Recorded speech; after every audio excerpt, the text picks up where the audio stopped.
기도하겠습니다. 좋으신 하나님, 우리에게 귀한 말씀 주시고 오늘도 이 깨달음 속에서 하나님 나라를 향해 살게 하시니 감사를 드립니다.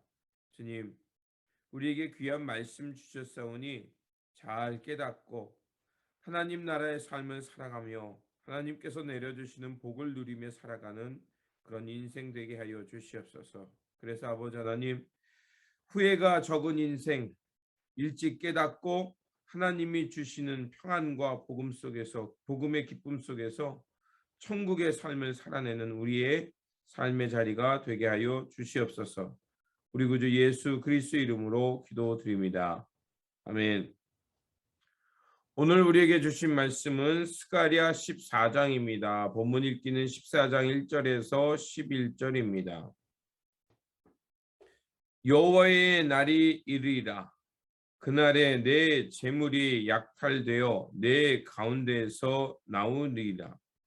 내가 이방 나라들을 모아 예루살렘과 싸우게 하리니 성읍이 함락되며 가옥이 약탈되며 부녀가 욕을 당하며 성읍 백성이 절반이나 사로잡혀 가려니와 남은 백성은 성읍에서 끊어지지 아니하리라. 그때 여호와께서 나가사 그 이방 나라들을 치시되 이왕의 전쟁 날에 싸운 것 같이 하시리라. 그날에 그의 발이 예루살렘 앞 곧 동쪽 감람산에 서실 것이요 감람산은 그 한가운데가 동서로 갈라져 매우 큰 골짜기가 되어서 산 절반은 북으로 절반은 남으로 옮기고 그 산 골짜기는 아셀까지 이르지라. 너희가 그 산 골짜기로 도망하되 유다 왕 우시야 때에 지진을 피하여 도망하던 것 같이 하리라. 나의 하나님 여호와께서 임하실 것이요 모든 거룩한 자들이 주와 함께 하리라. 그날에는 빛이 없겠고 광명한 것들이 떠날 것이라. 여호와께서 아시는 한 날이 있으리니 낮도 아니요 밤도 아니라 어두워 갈 때에 빛이 있으리로다. 그날에 생수가 예루살렘에서 솟아나서 절반은 동해로 절반은 서해로 흐를 것이라. 여름에도 겨울에도 그러하리라. 여호와께서 천하의 왕이 되시리니 그날에는 여호와께서 홀로 한 분이실 것이요 그의 이름이 홀로 하나이실 것이라. 온 땅이 아라바 같이 되되 게바에서 예루살렘 남쪽 림몬까지 이를 것이며 예루살렘이 높이 들려 그 본처에 있으리니 베냐민 문에서부터 천 문자리와 성 모퉁이 문까지 또 하나넬 망대에서부터 왕의 포도주 짜는 곳까지라. 사람이 그 가운데 살며 다시는 저주가 있지 아니하리니 예루살렘이 평안히 서리로다. 아멘.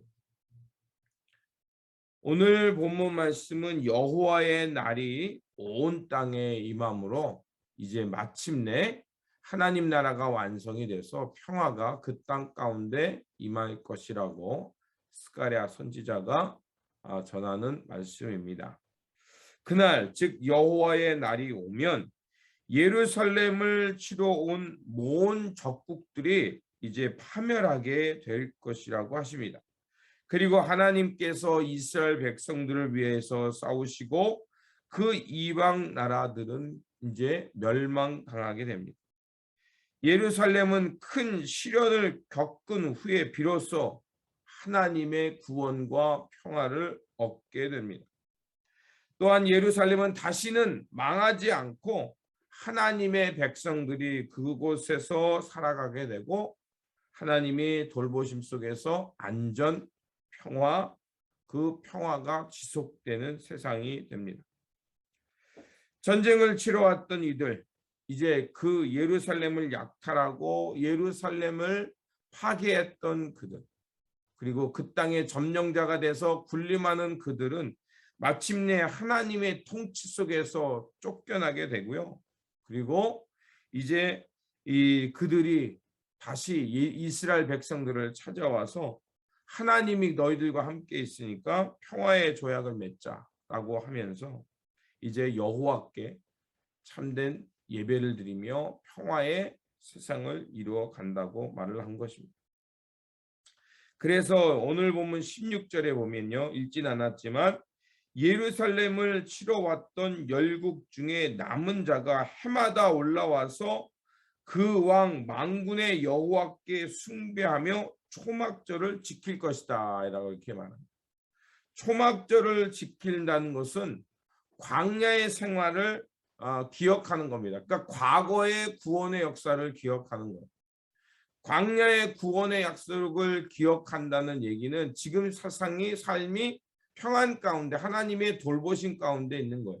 그래서 오늘 이 땅에서 우리가 평화롭고 하나님의 돌보심 가운데서 이렇게 우리가 이른 비와 늦은 비 속에서 일용할 양식을 먹으며 하나님의 평안 가운데 누릴 수 있는 것은 바로 하나님께서 우리의 삶을 이 광야 가운데 서서 우리를 새롭게 하시고 그 광야의 삶을 통해서 하나님의 백성을 만들어서 오늘 이 땅에 이렇게 살게 하셨다라는 그 창조주 하나님, 구원주 하나님을 기억하며 하나님의 평화를 생각하며 살아가기 위해서입니다. 또한 초막절을 지킨다는 것은 이제 하나님 앞에서 부정한 것, 더러운 것들을 다 몰아내고 거룩하고 성결하게 살아가겠다. 그리고 하나님의 언약 백성답게 하나님의 언약을 지키며 새하늘과 새 땅을 향해 살아가겠습니다라고 결단하는 것입니다. 그렇습니다. 이런 하나님의 날 새날은 이제 고난과 또 광야의 시간을 겪은 후, 즉 시련을 겪은 후에 찾아옵니다. 이스라엘 백성들은 이제 그 하나님의 그 시험의 기간을 잘 통과하고 나서야 예루살렘의 완전한 하나님의 통치와 평화가 이르게 되는 것을 경험합니다.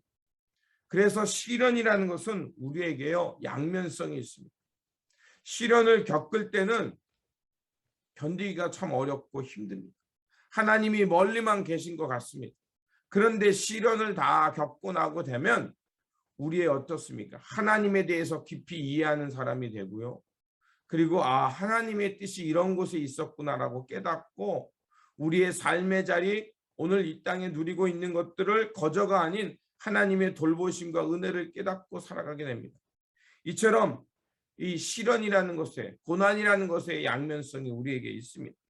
그래서 사람은 그 고난을 겪고 나면 사람이 깊어지고 하나님에 대해서 깊이 깨닫는 영적인 사람이 될 수가 있습니다. 그래서 오늘 스가랴 선지자는 이제 이 마지막 장에서 환난과 어둠을 통해서 하나님의 깊은 평화를 깨달았고 그것을 통해서 하나님의 새로운 세상이 온다는 것을 꿈을 꾸게 된 것입니다. 하나님의 거룩한 땅, 하나님의 평화가 온 열방에 미치고 그리고 마침내 하나님만을 경외하며 모든 열방이 하나님 앞에 예배하는 새 세상, 새 하늘과 새 땅이 우리 가운데 마침내 온다는 것입니다. 그러면 이런 하나님 나라의 도래와 시작이 어떻게 시작되었을까요? 우리는 이미 알고 있습니다. 예수 그리스도께서 이 땅 가운데 오시고 십자가에 달려 돌아가실 때 땅이 진동했다고 합니다. 근데 땅이 진동했다는 것은 세상 나라, 세상이 만들어 온 세상이 다 흔들려 사라지게 되고 그리고 예수님께서 십자가에서 운명하실 때 마가복음에서는 뭐라고 말하면 성소의 휘장이 둘로 갈라졌다고 말합니다. 그리고 그곳에서 온갖 생수가 흘러 넘쳤다라고 말합니다. 그런 환상과 그런 말씀을 한 것은 바로 에스겔서 47장을 의미하는 것입니다. 하나님께서 회복하는 그때요. 이제 에스겔서 47장에서 보면 그 제단에서부터 강물이 흘러나와서 에스겔이 서 있는 곳을 지나서 온 땅에 흘러갑니다. 그리고 그 강물이 흘러가는 곳마다 나무들이 무성하게 자랍니다. 이것은 무엇을 말하냐면 하나님의 성전, 즉 하나님의 영원한 제단이신 예수 그리스도를 통해서 그분을 통해서 나오는 생명수가 온 땅에 흘러갈 때 하나님의 통치가 일어나고 하나님의 그 통치를 통해 평화의 세상이 우리 가운데 임한다는 것입니다. 그래서 오늘 본문도 이렇게 말하죠. 8절에 보면 그날에 생수가 예루살렘에서 솟아나서 절반은 동해로 절반은 서해로 흐를 것이라. 여름에도 겨울에도 그러하리라. 이렇게 말합니다. 그래서요, 사도 요한도 영생의 샘이 예수님께서 나온다라고 말하고 있습니다. 그래서 7장에 보면 예수님께서 요한복음 7장 37절에 이렇게 말합니다. 명절 끝날 곧 큰 날에 예수께서 서서 외쳐 이르시되 누구든지 목마르거든 내게 와서 마셔라. 이렇게 말합니다. 6장에서는 영생의 떡이신 것을 먹으라고 그랬고요. 7장에 와서는 이제 이 영원한 하나님의 생명수를 마셔서 영생을 얻고 그 영생의 삶을 향해서 나아가라고 말씀하고 있는 것입니다. 그렇습니다. 예수 그리스도의 말씀을 먹고 그분의 말씀을 따라 살아가는 이들, 그런 이들을 통해서 하나님의 뜻이 임하고 그 하나님의 뜻을 가슴에 품은 사람들을 통해서 평화의 세상, 하나님의 통치가 이루어진다는 것입니다. 바로 그런 하나님의 은혜와 하나님의 통치, 그리고 하나님의 평화를 깨닫는 사람이 지혜의 사람이요 하나님의 복을 누리는 사람입니다. 그날이 되서야 주님께서 이런 만왕의 왕이 되시고 하나님의 평안이 있다는 것을 깨닫는 사람은 어리석은 사람입니다. 우리가 그날이 있음을 아는 사람, 미리 맛본 사람이 바로 지혜로운 사람입니다. 그래서 그 하나님의 나라, 하나님의 평화를 미리 맛보고 오늘이라는 시간 속에 그 하나님의 평화를 가져오는 사람이야말로 깨어있는 자, 진리 가운데 있는 자, 하나님의 나라를 살아가는 사람입니다. 그러므로 오늘도 우리에게 주어진 이 일상 속에서 깨어 주님의 진리 가운데 거하면서 하나님의 나라를 미리 맛본 사람으로서 그 하나님의 나라가 이 땅에 완성되도록 수고의 땀을 흘리고 때로는 눈물의 기도를 흘리면서 이 땅 가운데 하나님의 세상, 평화의 세상, 하나님의 평화의 세상이 오고 있음을 알고 전하며 그 복을 누리며 살아가는 저와 여러분들이 되시기를 주님의 이름으로 축원드립니다. 기도하겠습니다. 좋으신 아버지 하나님, 스가랴는 이제 마침내 하나님께서 예루살렘에 임하셔서 그 적들을 몰아내고 하나님의 통치 속에서 평화를 이루실 것을 그 환상 속에 보고 미리 말해 주었습니다.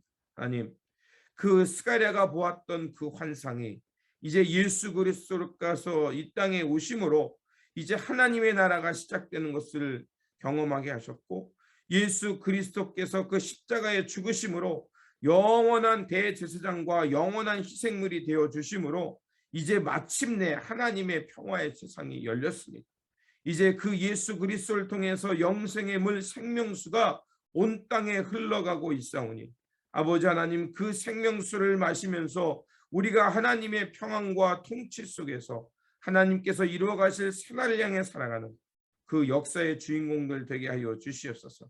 하나님의 나라를 미리 맛보았사오니 이제 그 복을 누리면서 이 땅 가운데 하나님 나라를 세워가는 일에 수고하며 애쓰며 기도하는 깨어있는 백성, 진리의 백성, 새 역사의 주인공 되어 살아가는 우리 모두가 되게 하여 주시옵소서. 우리 구주 예수 그리스도 이름으로 기도드립니다. 아멘. 오늘 우리에게 주신 말씀 붙들고 살아가는 한 날이 되시기를 바라고 주님께서 이루실 그 평화의 세상을 미리 맛본 사람답게 이제 그 평화의 세상이 임하도록 깨어 기도하면서 이 역사의 주인공 되어 살아가시기를 주님의 이름으로 부탁드립니다. 주님의 평안이 함께 하시기 바랍니다.